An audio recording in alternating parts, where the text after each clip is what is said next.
Christmas morning, 23 people stood in my kitchen staring at a raw 20-pound turkey sitting cold on the counter. No stuffing, no sides, no desserts. Just a note that read, "Find your own holiday magic. I'm done being invisible." My phone buzzed with 47 missed calls. My sister Sarah screaming voicemails, Uncle Frank threatening to disown me, Cousin Janet crying about ruined Christmas. But for the first time in 11 years, I was sitting in a beach house in North Carolina drinking coffee, watching sunrise, and feeling absolutely no guilt about abandoning the family that abandoned me. The story began 11 years ago when I was 28, fresh from culinary school, with dreams bigger than the cramped apartment I shared with my college roommate. I had just received a job offer from a prestigious restaurant in Portland, complete with a signing bonus and the opportunity to work under a James Beard Award winner. My suitcases were packed, my lease was ending in 2 weeks, and I was ready to start the life I had been planning since I was 16 years old, watching cooking shows and practicing knife skills with carrots from my mother's garden. Then the phone call came. Mom's voice was different that Tuesday morning in October, smaller somehow, like she was speaking from the bottom of a well. The words, "cervical cancer, stage 3 aggressive treatment," hung in the air between us like smoke from a grease fire. Within 24 hours, I was back in my childhood bedroom in suburban Ohio, surrounded by the same floral wallpaper and participation trophies from high school volleyball that I thought I had left behind forever. Those first few months were a whirlwind of chemotherapy, appointments, insurance paperwork, and sleepless nights holding Mom's hand while she fought nausea and fear in equal measure. She lost her hair in November, right before Thanksgiving, and I watched her stare at herself in the bathroom mirror with the kind of grief usually reserved for funerals.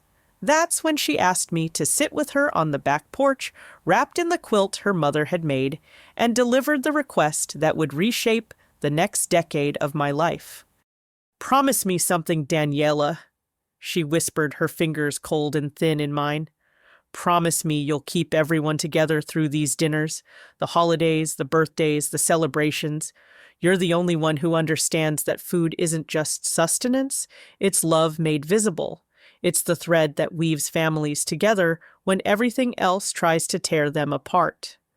I nodded without hesitation because what else do you do when your mother is dying and asking for the impossible? I called the restaurant in Portland the next morning and explained that I couldn't take the position. The head chef was understanding, but firm opportunities like this didn't wait for personal emergencies. By noon, someone else had my dream job.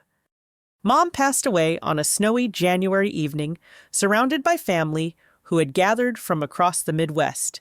The funeral was standing room only, a testament to the woman who had volunteered at the food bank, organized neighborhood potlucks, and never let anyone leave her house hungry.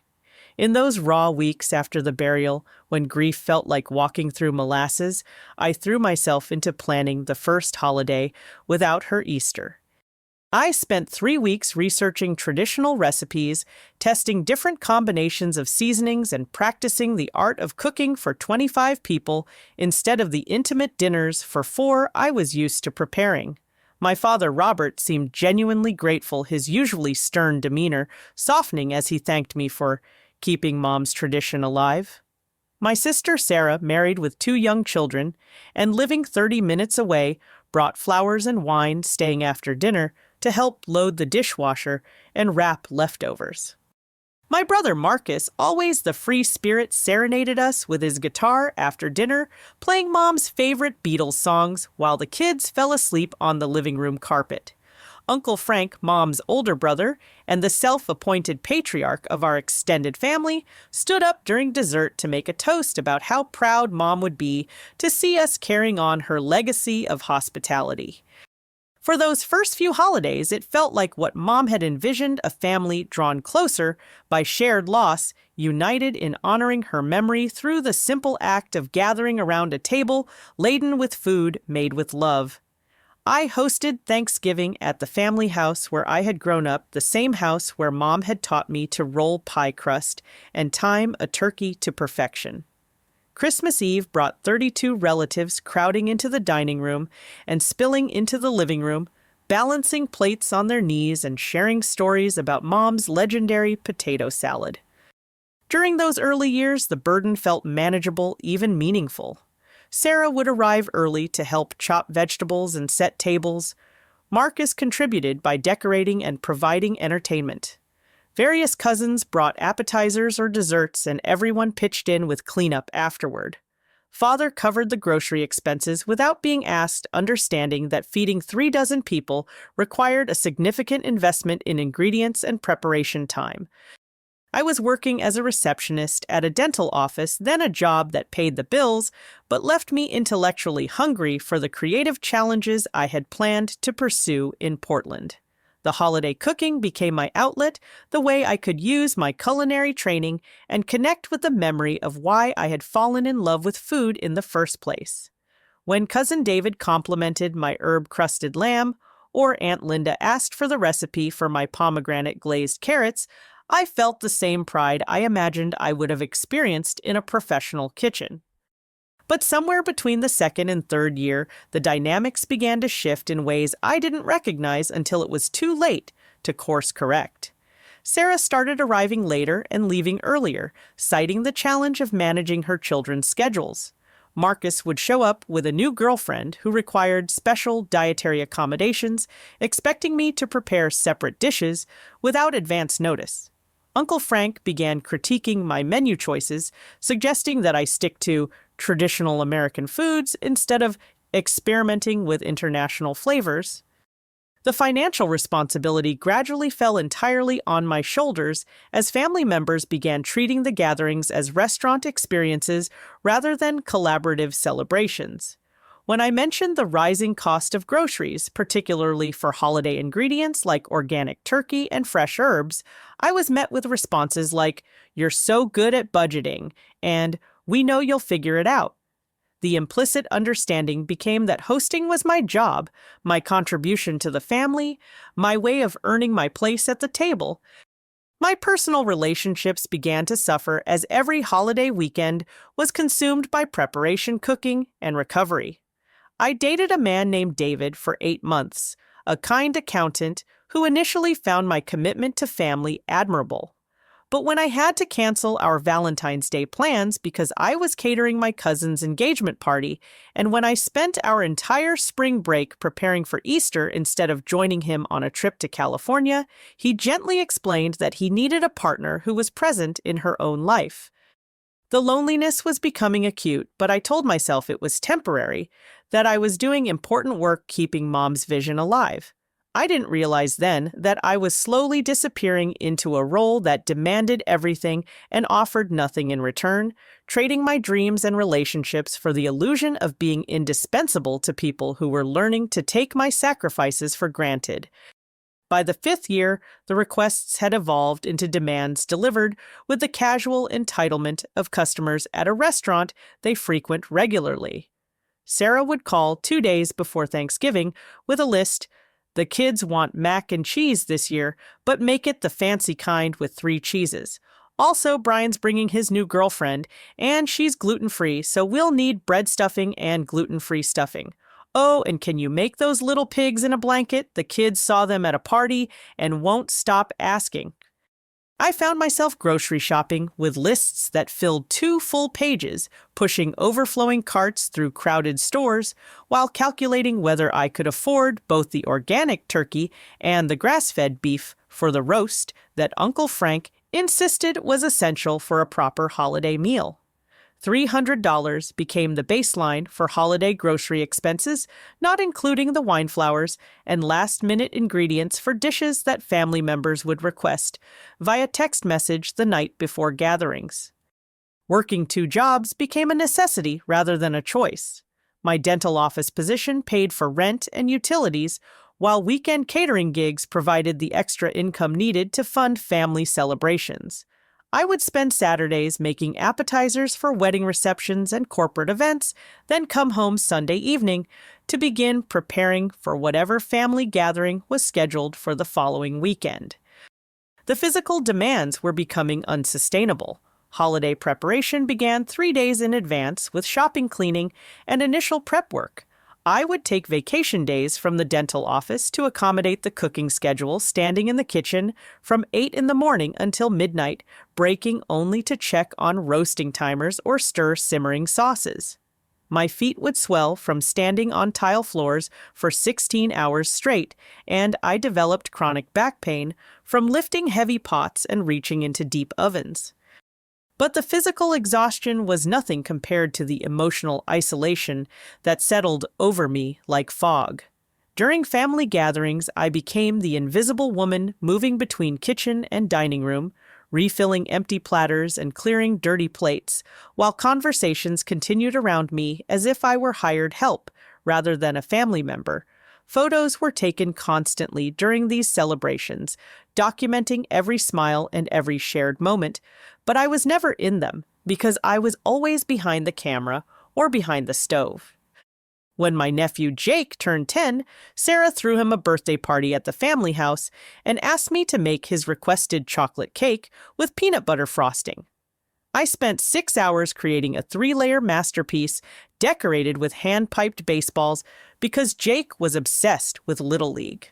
The party was a huge success with 20 children and their parents raving about the incredible cake. But when Sarah posted photos on social media the next day, she tagged herself as the creator, writing, "So proud of the cake I made for my little slugger." When I confronted her privately about the misattribution, she laughed and said, "Come on, Daniela, it's not like you're running a bakery. It's just a family stuff." The dating disasters multiplied as my availability for relationships dwindled to almost nothing. I brought a man named David to Thanksgiving dinner during my 6th year of hosting, hoping to integrate someone special into the family celebration. He was a high school teacher, funny and kind, with enough confidence to handle meeting an entire extended family at once. But from the moment we arrived, he became invisible to everyone except me. No one asked about his job, his interests, or his background. When he offered to help in the kitchen, Uncle Frank actually laughed and said, "Kitchen's women's work, son. Grab a beer and watch football like the rest of us." David and I broke up 6 weeks later. He explained gently that he felt like he was dating someone who was already married to her family's expectations, someone who had no energy left for building something new because she was too busy maintaining something old. "You're an amazing woman, Daniela," he said, "but I need a partner who's present in her own life, not just serving everyone else's." The professional opportunities I was missing became more apparent as colleagues at the dental office received promotions and raises, while I remained stuck in the same role, unable to work overtime or take on additional responsibilities because of my family obligations. When the office manager position opened up requiring occasional weekend work and holiday coverage, I couldn't even apply because I was committed to cooking for family gatherings every holiday weekend.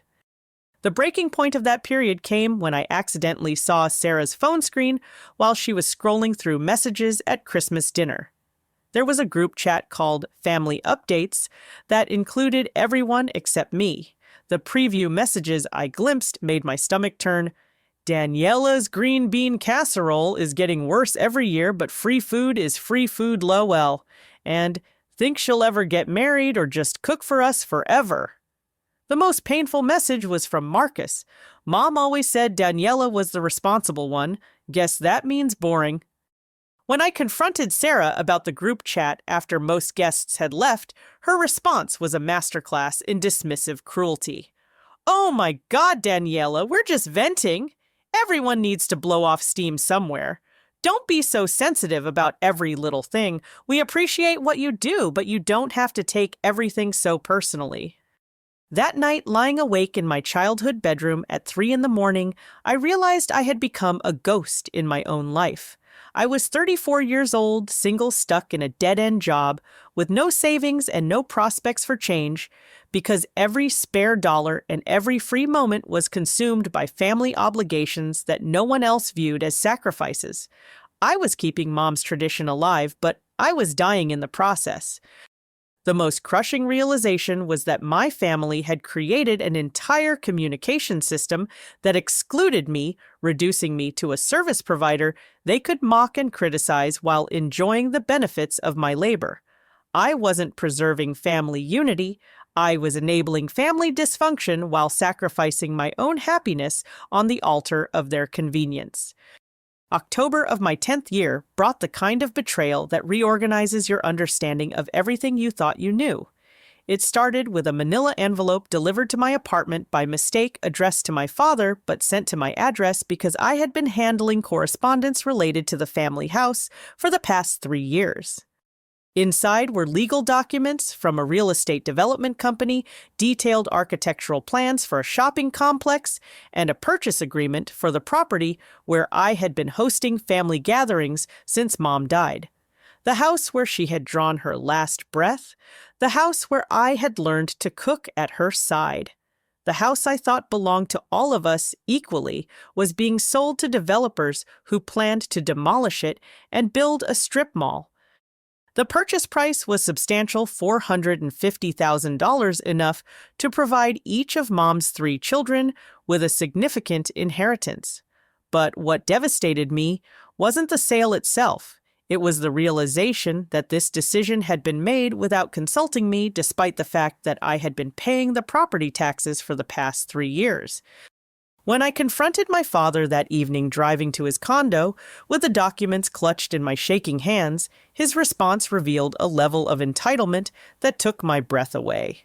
"Your mother left the house to all of us," he said, not even looking up from the television as he spoke.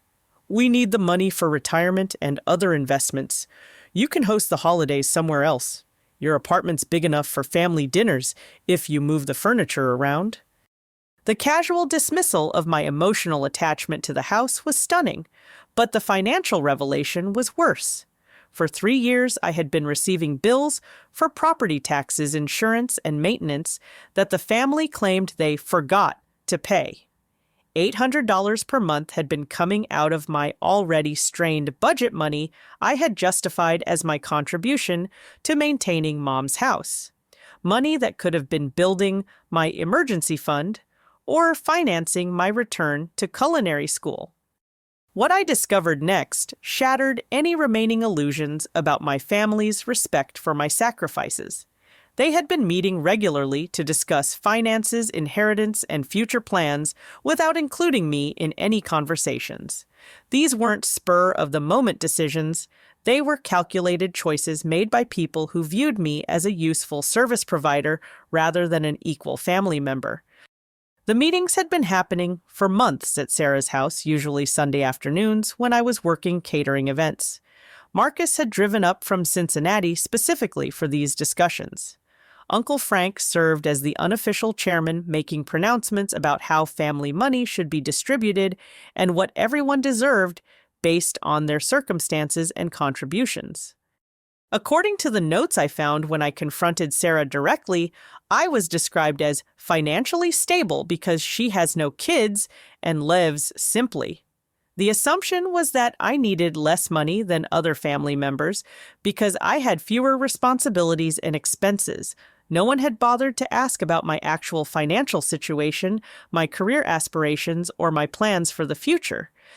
Brother Marcus, it turned out, had been borrowing money from various family members under false pretenses for the past 2 years.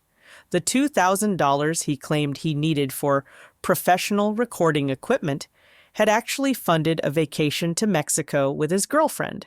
The $500 he borrowed from Uncle Frank for car repairs went toward new guitar pedals and amplifiers. He owed nearly $8,000 to family members who were too embarrassed to ask for repayment publicly. Uncle Frank's situation was even more complicated.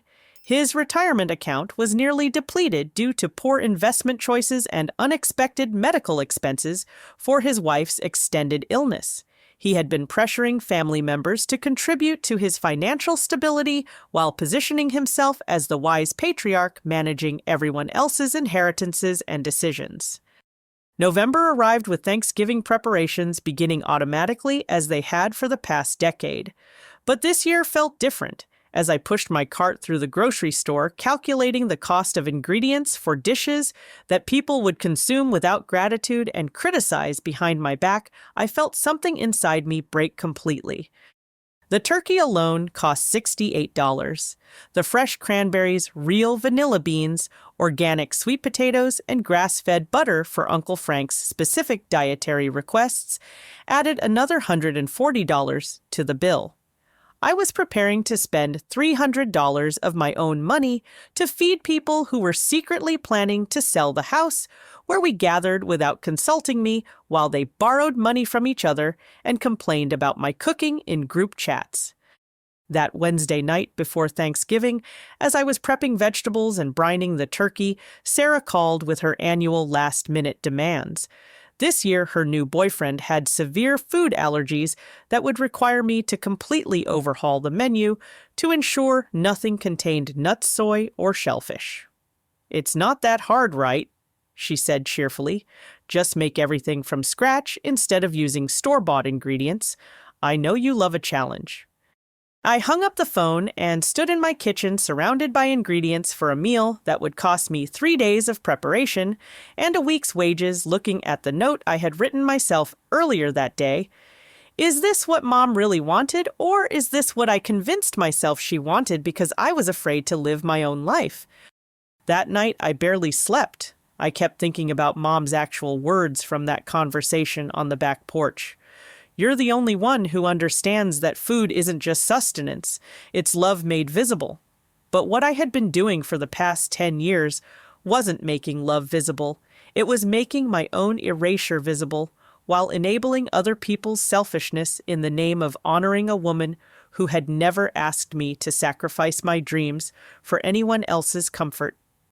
By Thursday morning, I knew I couldn't do it anymore. Not this year, not ever again. Thanksgiving morning dawned gray and cold, matching the heaviness in my chest as I lay in bed staring at the ceiling. My alarm had been set for 6:30, the usual time. I began the 15-hour cooking marathon that would culminate in a feast for 35 people. But when the alarm rang, I didn't move. I lay there listening to the sound, thinking about the raw turkey sitting in my refrigerator, the pounds of vegetables waiting to be chopped, and the complete absence of gratitude or appreciation that would greet my efforts. At 9:15, I picked up my phone and called Sarah. She answered on the third ring, her voice thick with sleep, but instantly alert when she heard mine. "I'm not cooking today," I said simply. "Figure it out yourselves." The silence that followed was so complete I thought the call had dropped. Then Sarah's voice exploded through the speaker with a pitch I had never heard before. "What do you mean you're not cooking? People are coming, 35 people, Daniela. What are we supposed to tell everyone? You can't just decide this the morning of Thanksgiving." "I've given 11 years," I replied, my voice steady in a way that surprised me. "Find another solution." What followed was the most frantic hour of my adult life, but from the perspective of calm observer rather than panicked participant. My phone rang continuously with calls from every family member who had my number. Father demanded an explanation for my sudden selfishness. Marcus accused me of ruining everything for attention. Cousin Janet wailed about her children's broken hearts when they discovered there would be no sweet potato pie with marshmallow topping. Uncle Frank's call came at 10:45, his voice carrying the authority he had wielded over family decisions for decades. "This is unacceptable, Daniela. Your mother trusted you with keeping this family together, and you're destroying her legacy over some petty grievance. Get dressed and get to the kitchen. We'll discuss whatever's bothering you after dinner." "No," I said quietly. "I won't."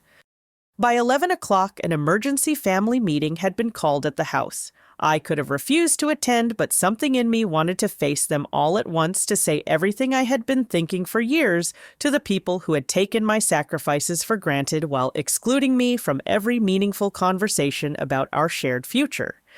I arrived to find cars packed into the driveway and lining the street.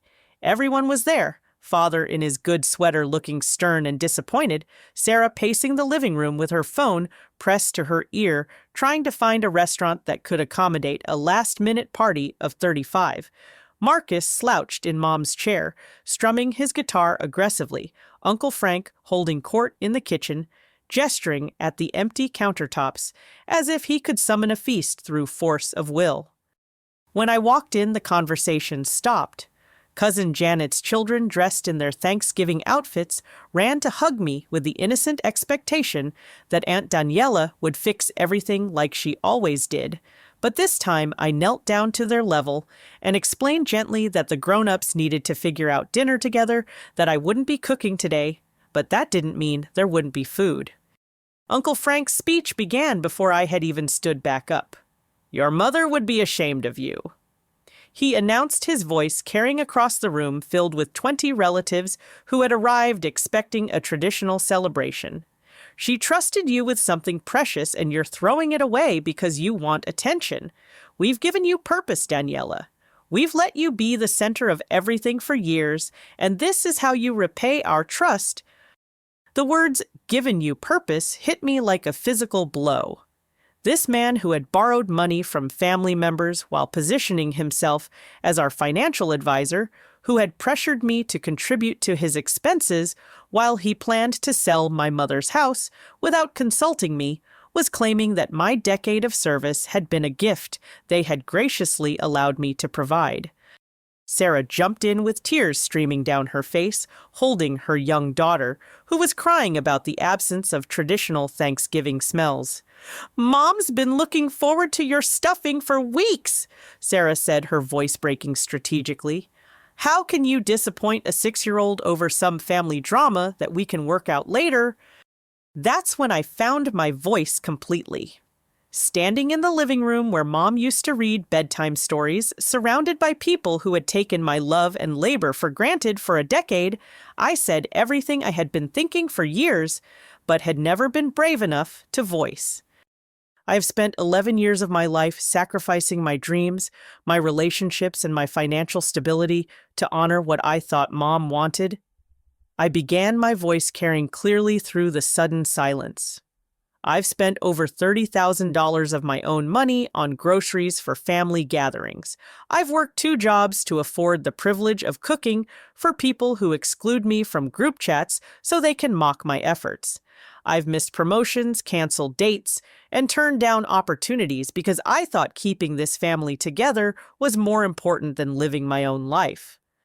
The room was completely quiet now, even the children sensing that something significant was happening. "But you don't want family unity," I continued. "You want a catering service that you don't have to pay for. You want someone to take responsibility for maintaining traditions while you make decisions about our shared inheritance without including her. You want the benefits of my labor without the inconvenience of treating me like an equal family member." Uncle Frank's face was growing red, but I wasn't finished. "I know about the meetings at Sarah's house. I know about the plans to sell Mom's house that I've been paying taxes on for 3 years. I know Marcus has borrowed thousands of dollars under false pretenses, and I know that Frank has been manipulating family finances while demanding contributions from everyone else." The accusations hung in the air like smoke. Sarah looked stricken, realizing I had discovered their secret planning sessions. Marcus had stopped playing guitar and was staring at his hands. Father was standing frozen by the window, probably calculating how much of their financial maneuvering I had uncovered. "So here's my ultimatum," I said, feeling lighter with every word. "If you want me to continue hosting family gatherings, you need to include me in all family decisions as an equal member. You need to contribute financially to celebrations instead of expecting me to fund everything. You need to participate in preparation and cleanup instead of treating me like hired help, and you need to stop talking about me behind my back like I'm a service provider instead of your sister and daughter." The response was swift and brutal. Father's voice was cold as January wind. "If you don't want to participate in family traditions, don't. But don't expect us to beg you or change everything to accommodate your sudden demands. We've functioned as a family for 60 years without your conditions." Uncle Frank's final blow was delivered with the precision of someone who knew exactly where to aim for maximum damage. "You're dead to me, Daniela, dead. Don't come crawling back when you realize that without family, you have nothing. When you're alone and bitter, remember that you chose selfishness over love." I looked around the room one last time at the faces of people I had fed and served and loved for 11 years, people who were now looking at me with anger and disappointment because I had dared to ask for basic respect and inclusion. Then I picked up my purse and walked to the front door. "The turkey's in my refrigerator if anyone wants to figure out how to cook it," I said. "Good luck." I drove straight to the Marriott downtown and checked into a room with a view of the river. I ordered room service a turkey sandwich with cranberry sauce, a side salad, and a slice of pumpkin pie. It cost $38, a fraction of what I would have spent cooking for 35 people, and I ate every bite while watching the Macy's Thanksgiving Day Parade in blessed silence. Meanwhile, my family was discovering what Thanksgiving looked like without someone willing to sacrifice everything for their comfort. They ordered pizza from 3 different restaurants, none of which delivered on holidays. Sarah drove to Chinese restaurants looking for anything open, returning with egg rolls and fried rice for 35 people. Uncle Frank attempted to cook the frozen turkey he found in the back of the freezer, not realizing it needed 24 hours to thaw properly. By evening, I learned later, half the guests had left early, the children were crying from hunger and disappointment, and several family members were arguing about whose fault it was that no one had backup plans for feeding 3 dozen people on short notice. But for the first time in 11 years, I was spending Thanksgiving taking care of myself instead of taking care of everyone else. And despite the guilt that gnawed at my stomach, despite the voicemails filled with anger and disappointment, I slept better that night than I had in months. December arrived with the kind of awkward tension that follows family explosions when everyone knows things have changed, but no one wants to be the first to address the new reality directly. The first peace offering came from Sarah on December 1st, a carefully worded voicemail that managed to sound apologetic without actually apologizing for anything specific. "We miss you, Daniela," she said, her voice carrying the practiced sweetness she used with difficult customers at her insurance office. "Christmas won't be the same without your amazing cooking. I know we had some hurt feelings at Thanksgiving, but family is family, right? Let's talk about how we can make the holidays special together." Father's attempt at reconciliation came in the form of a $50 check mailed to my apartment with a note that read, "For Christmas groceries, looking forward to your usual wonderful feast." $50 when Christmas dinner for 40 people typically cost me over $400 in ingredients alone. The check felt less like a contribution and more like an insult wrapped in the pretense of generosity. Marcus Ever the artist wrote a song called Family Christmas Blues and performed it on his social media pages, a passive-aggressive ballad about how some people forget what really matters during the season of giving. The lyrics included pointed references to sisters who choose pride over love and families who fall apart when one person stops caring. Several relatives shared and commented on the performance, turning my decision to set boundaries into a public narrative about my selfishness. But something unexpected was happening during those first weeks of December. Without the crushing weight of holiday preparation, consuming every spare moment, I was rediscovering what my own life could look like. I enrolled in a pottery class at the community center, something I had wanted to try for years but never had time for. I joined a book club that met Wednesday evenings to discuss contemporary fiction, engaging in conversations about ideas and stories instead of grocery lists and cooking schedules. Most surprisingly, I started dating again. Tom, an architect I met at a coffee shop near the dental office, was kind and funny and genuinely interested in my thoughts about things that had nothing to do with family obligations. When I explained why I wasn't available for dates on holiday weekends, he listened with the kind of attention that made me realize how rarely anyone in my family actually heard what I was saying. So you've been cooking Thanksgiving and Christmas dinner for 30 plus people for 11 years straight? He asked, his eyebrows raised in genuine surprise. And paying for all the groceries yourself, and no one helps with prep or cleanup. Hearing my situation described by someone with no emotional investment in my family dynamics made the dysfunction impossible to ignore. Tom cooked dinner for me on our third date, a simple pasta dish with homemade sauce, and I almost cried when he insisted I sit at the table while he served the meal. "This is what partners do," he said gently. "They take care of each other." Meanwhile, my family's Christmas panic was escalating as December 15th approached, and they realized I wasn't bluffing about my boundaries. Christmas Eve traditionally brought 42 people to the family house, a celebration that required 3 days of preparation, careful coordination of multiple courses, and the kind of logistical planning usually reserved for catering companies. Sarah had volunteered to take over Christmas dinner, but her confidence evaporated when she realized the scope of what I had been managing single-handedly for over a decade. Her frantic phone calls to me throughout the first half of December revealed someone discovering that cooking for 40 people was fundamentally different from making dinner for her family of 4. "How do you time everything so it's all ready at the same time?" she asked during one particularly desperate conversation. "And how much turkey do you buy for 40 people? The internet says 1 pound per person, but that seems like way too much. Also, what temperature do you cook it at, and how long does it take? And do you stuff it or cook the stuffing separately?" These were questions she could have asked any time during the past 11 years when she was sitting in the living room drinking wine while I worked alone in the kitchen. But she had never been curious about the actual labor involved in creating the celebrations she took for granted until she was responsible for providing them herself. December 15th brought the intervention that revealed just how desperate my family had become.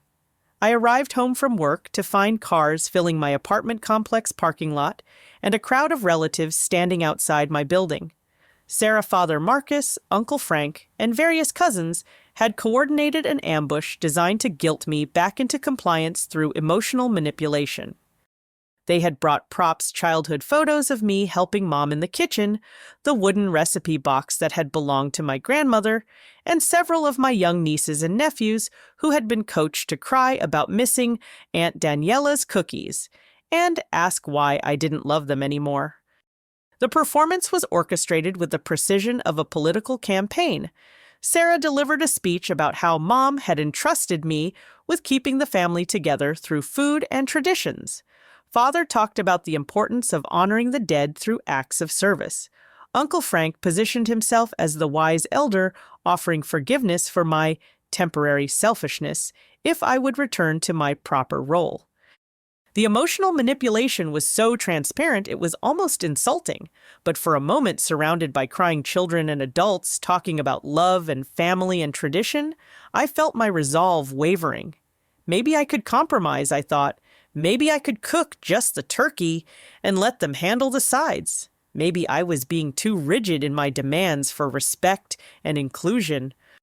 Then I noticed something that crystallized everything I had been feeling for months, a business card that had fallen from Father's coat pocket onto my apartment floor while he was removing his jacket. I picked it up and read the name of a private investigation company complete with a handwritten note about background financial research and behavioral analysis. When I confronted Father privately in my kitchen while the others continued their emotional appeals in the living room, he didn't even try to deny what I had discovered.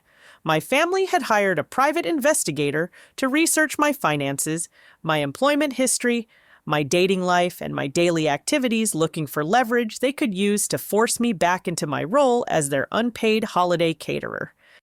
"We needed to understand why you're being so unreasonable," Father explained with the casual tone of someone discussing the weather. "We thought maybe you were having money problems or mental health issues that were making you lash out. We needed information to help you see that you're making a mistake." The violation was so complete it took my breath away. While I had been questioning whether I was being too harsh in my boundaries, they had been investigating me like a criminal. They knew about my savings account, which contained $12,000 from side catering jobs I had been working for years to build financial independence. They knew about my pottery class, my book club, and my dates with Tom. They had even interviewed my coworkers at the dental office, claiming they were concerned about my well-being. "You investigated me?" I said slowly, the words feeling surreal as I spoke them. "You hired strangers to spy on my private life because I asked to be treated with basic respect." "We're your family," Uncle Frank interjected from the doorway, where he had been listening to our conversation. "We have a right to know what's influencing your decisions when those decisions affect all of us." That's when I realized there was no compromise possible with people who viewed my autonomy as a threat to their convenience. They weren't interested in treating me as an equal family member. They wanted to understand my weaknesses so they could manipulate me more effectively. "Christmas is canceled," I announced, walking back into the living room, where my relatives were still staging their intervention. "Permanently. I will not be cooking holiday meals anymore, not this year, not ever. And if anyone hired investigators to spy on me again, I'll be speaking with lawyers about harassment and invasion of privacy." The explosion that followed was immediate and vicious. Marcus accused me of destroying the family legacy for attention. Sarah cried that I was ruining Christmas for innocent children. Uncle Frank delivered a speech about ingratitude and selfishness that would have been devastating if it hadn't been delivered by someone I now knew had been embezzling from family finances for years. "You'll regret this when you're alone forever," Marcus shouted as I ushered everyone toward my apartment door. "When you're sitting by yourself at Christmas, remember that you chose to be miserable instead of choosing family." After they left, I sat in my quiet apartment for a long time, processing the magnitude of what had just happened. Then I called Tom and told him everything. His response was immediate and clear. "Pack a bag, we're going to the beach for Christmas." Within 2 hours, I had booked a house in the Outer Banks of North Carolina for the week of Christmas. For the first time in 11 years, I would be spending the holiday focused on my own happiness instead of everyone else's expectations. And despite the guilt and fear that gnawed at my stomach, I had never felt more certain that I was making the right choice. Christmas Eve morning found me in the passenger seat of Tom's car, watching the landscape of Virginia roll past the windows as we drove toward the coast of North Carolina. My phone had been buzzing constantly since we left Ohio, with increasingly frantic voicemails from family members who were finally accepting that I wasn't coming back to rescue Christmas dinner. The beach house I had rented was a small cottage 50 yards from the ocean, with weathered shingles and large windows that faced the water. It was the opposite of everything Christmas had meant for the past 11 years. Instead of chaos and crowds and endless cooking, there was silence and solitude and the peaceful rhythm of waves against sand. "I can't believe you've never taken a Christmas vacation," Tom said as we unloaded our luggage, breathing in the salt air and listening to seagulls instead of the usual soundtrack of family arguments and crying children. "This is going to be amazing." Meanwhile, 300 miles away, my family was discovering what Christmas looked like when no one was willing to sacrifice everything for everyone else's comfort. Sarah had volunteered to cook Christmas dinner, but her confidence had evaporated when she realized that a 22-pound turkey needed to start thawing 3 days before cooking. The frozen bird she had purchased on December 21st was sitting in her refrigerator like a rock, completely solid and utterly useless for Christmas Eve preparation. Uncle Frank, despite his complete lack of cooking experience, had appointed himself kitchen supervisor and was barking orders at various relatives who were trying to figure out how to prepare side dishes they had never made before. The green bean casserole was lumpy with undissolved soup packets. The mashed potatoes were either watery or full of lumps. The stuffing was burning on the bottom while remaining raw on top. While my family was dealing with kitchen disasters, I was experiencing the most peaceful Christmas Eve of my adult life.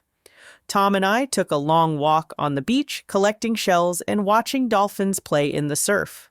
We stopped at a small seafood restaurant for lunch, where I ordered crab cakes and white wine, while trying to remember the last time I had eaten a meal I hadn't prepared myself. That evening, we cooked together in the cottage's tiny kitchen. Simple pasta with clam sauce, a salad with fresh herbs and bread we had picked up from a local bakery. The entire meal took 90 minutes to prepare and cost less than $60, a fraction of what I usually spent on ingredients for one side dish at family gatherings. "You're an incredible cook," Tom said as we ate dinner by candlelight, looking out at the moonlight reflecting on the water. "But you know that cooking doesn't have to be a punishment, right? It can be something you do because you enjoy it, not because other people demand it." Christmas morning brought phone calls that revealed the full scope of the disaster my absence had created. Sarah called at 8:30 sobbing to report that several family members had gotten food poisoning from her undercooked turkey and were spending Christmas morning in the emergency room. Cousin Janet and her husband were both violently ill, their children staying with grandparents, while the adults dealt with salmonella symptoms. "The turkey thermometer said it was done," Sarah cried. "But when Uncle Frank carved it, the middle was still pink, and people were already eating before we realized. Daniela, what are we supposed to do? The whole dinner is ruined. Half the family is sick, and everyone's fighting about whose fault it is." I felt genuine sympathy for the people who were ill, but I also felt a grim satisfaction that the family was finally experiencing the consequences of taking my expertise for granted.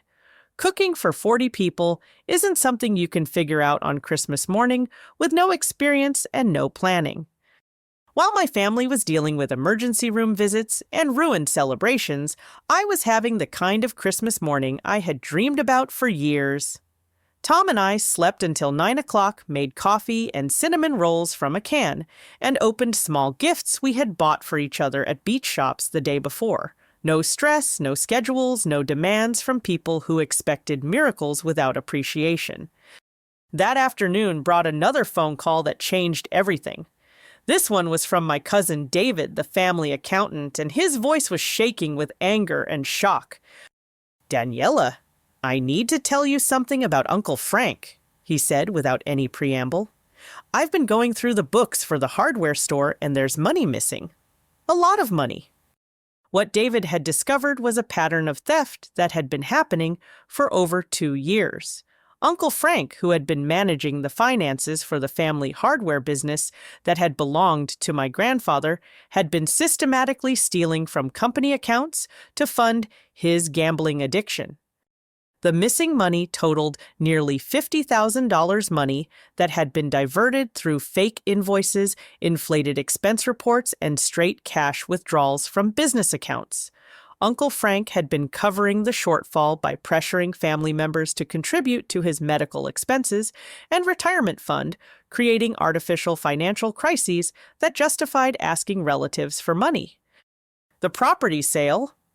David continued, his voice getting stronger as the implications became clear. "He's been pushing to sell your mom's house because he needs to replace the money he stole before anyone discovers it's missing. And all those demands for family contributions, all the pressure on you to pay for everything he's been manipulating everyone to cover up his theft." The revelation was staggering. Every financial crisis that had shaped our family dynamics for the past 2 years had been manufactured by Uncle Frank to hide his embezzlement. My mother's house was being sold not because the family needed the money, but because Frank needed to replace what he had stolen before facing criminal charges. Even more shocking was the timeline. Frank's gambling and theft had escalated right around the time he began pressuring me to take on more financial responsibility for family gatherings. While I was working 2 jobs to afford holiday groceries, he was stealing money from the business that belonged to all of us. "There's more," David said, his voice heavy with disgust. "He disappeared this morning, left a note confessing everything and saying he was sorry, but he's gone.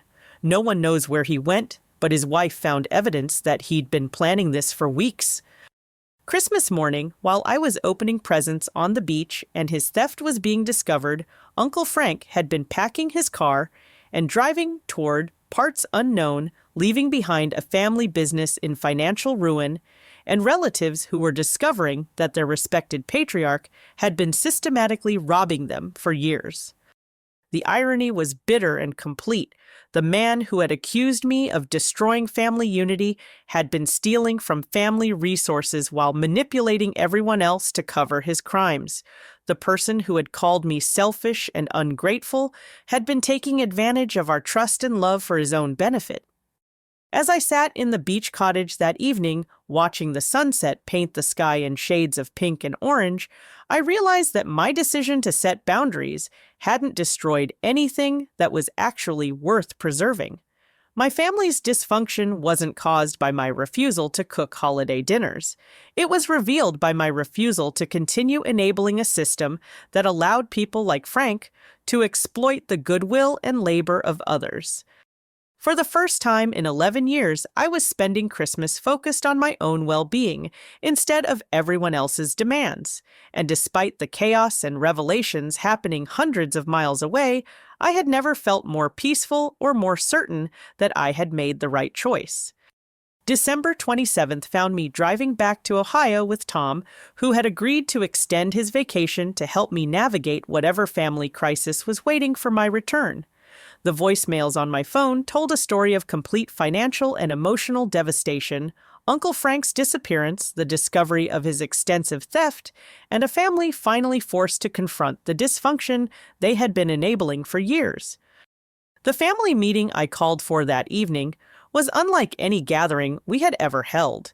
Instead of meeting at the family house, which was now in legal limbo due to Frank's fraud, we convened at Father's condo with lawyers present and financial documents spread across his dining room table. For the first time in my memory, every family member was forced to participate as an equal, since no one person could fix the mess Frank had created through their individual efforts alone. Sarah was the first to offer a genuine apology, her usual confidence replaced by the humility that comes from facing real consequences. "I'm so sorry, Daniela," she said, her voice thick with tears that seemed authentic for the first time in years. "I never realized how much you were doing or how much you were sacrificing. And I was jealous of you, which sounds insane now, but I was jealous that you seemed so independent and sure of yourself when I felt like I was drowning in responsibilities." Marcus, who had always positioned himself as the artistic free spirit above family mundane concerns, was forced to confront his own role in the dysfunction. "I took advantage of you," he admitted quietly. "I borrowed money I couldn't repay, I made demands without offering to help, and I never thanked you for everything you did. I thought because I was struggling financially, I deserved special treatment from family, but I was just being selfish." Father's acknowledgement was perhaps the most significant, coming from someone who had rarely admitted fault in my entire life. "I failed both my daughters," he said, his voice breaking slightly. "I taught Sarah that she could demand service from you without reciprocating, and I taught you that your value was measured by how much you could sacrifice for others. Your mother never wanted you to destroy your own life to keep the family together." The financial crisis Frank had created actually served as a catalyst for the honest conversations we should have been having for years. With the family business in jeopardy and the house sale halted due to fraud investigations, everyone was forced to contribute equally to solutions instead of relying on one person to fix everything. I surprised myself by offering to invest my catering savings into the hardware store, not as a gift or a family obligation, but as a business partnership with clear terms and legal protections. $12,000 wasn't enough to cover Frank's theft entirely, but it provided the cash flow needed to keep the business operating while we worked with lawyers and insurance companies to recover the stolen money. The most healing moment came when we found Mom's hidden letter in the bottom of her recipe box underneath the index cards for her famous dishes. Sarah had brought the box to the meeting, hoping it might provide comfort during a difficult conversation, but none of us had ever looked beyond the obvious recipes on top. The letter was dated 2 weeks before Mom died, written in her careful handwriting on stationery I remembered from her correspondence with distant relatives. The words dissolved every assumption I had made about her final wishes and the promises I thought I had made to her. My dearest Daniela, the letter began, I am writing this while I still have the clarity to express what I really want for your future, not what I might say in moments of fear or pain. I know I have asked you to keep the family together through food and celebration, but I need you to understand what I really mean. The letter continued, I never wanted you to carry this burden alone. Families should lift each other up, not weigh each other down. If they can't appreciate your gifts, find people who will. Honor my memory by living fully, not by sacrificing endlessly. The greatest gift you can give me is your own happiness. Reading those words aloud to my family was like watching a decade of guilt and obligation dissolve in real time. Mom had never asked me to destroy my own life for others' comfort. She had asked me to create connection through food, but only when that connection was mutual and respectful. The new family dynamic we established over the following months wasn't perfect, but it was honest. Holidays became collaborative efforts with rotating hosts, shared expenses, and genuine participation from everyone involved. Sarah discovered she actually enjoyed baking and took over dessert responsibilities. Marcus contributed his musical talents and helped with setup and cleanup. Father covered major expenses and learned to cook simple dishes that he could bring to gatherings. Most importantly, family photos now included everyone. Family decisions were made with input from all affected parties, and no one person was expected to sacrifice their own well-being for everyone else's convenience. My relationship with Tom deepened as he witnessed my family's transformation and my own growth into someone who prioritized her own needs alongside others' expectations. We moved in together the following spring, and he supported my decision to leave the dental office and start my own catering business, this time on my own terms with clients who valued my expertise enough to pay fairly for it. The first holiday meal I cooked under the new family system was Thanksgiving of the following year. 32 people gathered at Sarah's house, but I was responsible only for the turkey and stuffing my favorite dishes to prepare. I sat down to eat with everyone else, participated in conversations that had nothing to do with kitchen management, and appeared in every family photo that was taken. Uncle Frank was eventually found and faced criminal charges for his theft, but by then the family had learned to function without his manipulation and control. The hardware store recovered through our combined efforts, and honest management becoming more successful than it had been under Frank's leadership. As I sat at that Thanksgiving table watching Tom laugh with my nephew about architecture and listening to Sarah tell Marcus about her new cake decorating hobby, I realized that I had finally honored Mom's true wish. The family was together, but we were together as equals who supported each other's individual growth rather than demanding sacrifice from the most willing member. The life lesson that emerged from those difficult years was clearer than any recipe I had ever followed. Love isn't demonstrated through endless sacrifice, but through mutual respect and shared responsibility. Setting boundaries doesn't destroy relationships. It creates space for healthier relationships to grow. And honoring the memory of loved ones means living fully, not disappearing into service for others. Now I want to hear from you. Have you ever found yourself being the one person in your family or friend group who always handles everything while others just show up expecting everything to be perfect? How did you find the courage to set boundaries, or what's holding you back from speaking up about unfair expectations? Share your story in the comments below, because I know I'm not the only one who has struggled with this. If this story resonated with you, please hit that like button to help other people find it who might need to hear that they deserve to be valued for who they are, not just what they can do for others. And don't forget to subscribe and ring that notification bell so you never miss stories about standing up for yourself and creating the life you actually want to live. Most importantly, please share this video with anyone who might be sacrificing too much of themselves for people who don't appreciate the gift they're receiving. Sometimes we all need permission to put ourselves first, and sometimes we need to see someone else do it before we can find the courage ourselves. Thank you so much for listening to my story and for being part of a community that believes everyone deserves to be treated with respect and appreciation. I hope your own holidays are filled with people who value you for who you are, not just what you can provide for them.